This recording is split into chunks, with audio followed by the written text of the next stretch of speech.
വെള്ളാപ്പള്ളി നടേശന് കനത്ത തിരിച്ചടി.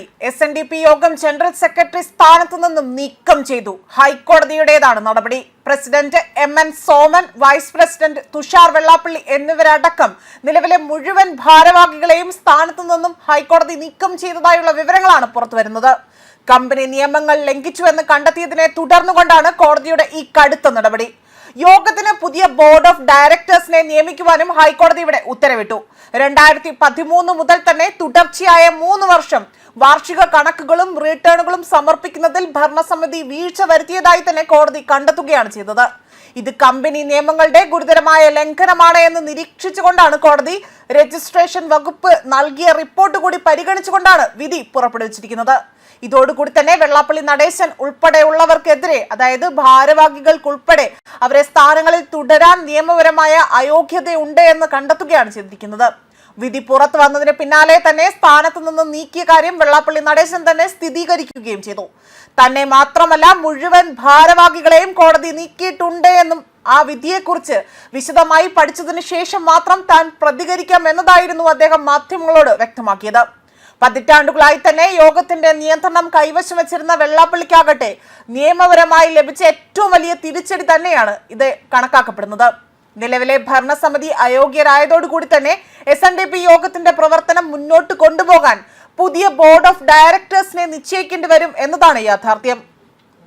അതേപോലെ തന്നെ സമുദായത്തിനുള്ളിൽ തന്നെ ജനാധിപത്യം ഉറപ്പിക്കാൻ എന്ന് ആവശ്യപ്പെട്ടുകൊണ്ട് പോരാടിയ MN സാനു ഉൾപ്പെടെയുള്ളവരാണ് ഇതിൽ വ്യക്തമാക്കിയിരിക്കുന്നത്. നേരത്തെ തന്നെ വെള്ളാപ്പള്ളിക്ക് പത്മഭൂഷൺ നൽകിയതും വലിയ വിവാദങ്ങൾക്ക് വഴിവെച്ചിരുന്നു. പരാതി രാഷ്ട്രപതി ദ്രൗപദി മുർമു ആഭ്യന്തര മന്ത്രാലയത്തിന് കൈമാറുകയും ചെയ്തതാണ്.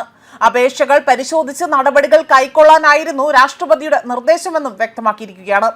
വെള്ളാപ്പള്ളിയാകട്ടെ പത്മ പുരസ്കാരത്തെ അധിക്ഷേപിച്ചയാളും ക്രിമിനൽ കേസിലെ പ്രതിയുമാണ് എന്നതായിരുന്നു. അത് ചൂണ്ടിക്കാട്ടിക്കൊണ്ട് save university campaign committee chairman RS Sasikumar ആയിരുന്നു അന്ന് പരാതി നൽകിയതും.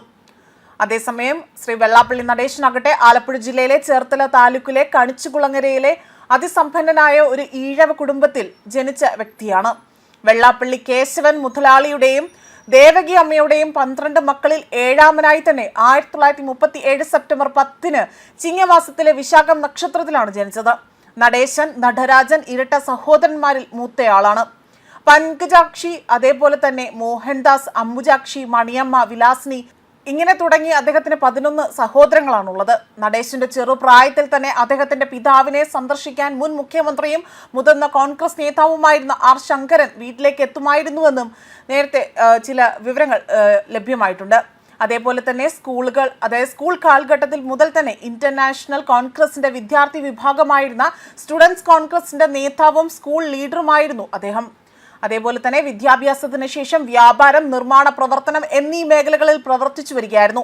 1962 കമ്മ്യൂണിസ്റ്റ് പാർട്ടി ടിക്കറ്റിൽ തകഴി ഗ്രാമപഞ്ചായത്തിലേക്ക് മത്സരിച്ച് പരാജയപ്പെടുകയും തുടർന്ന് കമ്മ്യൂണിസ്റ്റ് പാർട്ടിയിൽ നിന്നും സജീവ രാഷ്ട്രീയത്തിൽ നിന്നും ഒഴിവാവുകയും ചെയ്തു.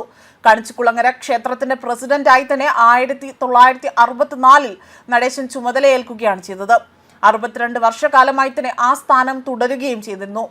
എന്നാൽ ഇപ്പോൾ അദ്ദേഹത്തിന് ലഭിച്ചിരിക്കുന്നത് വലിയ ഒരു തിരിച്ചടി തന്നെയാണ് എന്നതാണ് വിലയിരുത്തപ്പെടുന്നതും. ന്യൂസ് ഡെസ്ക് കർമ്മ ന്യൂസ്.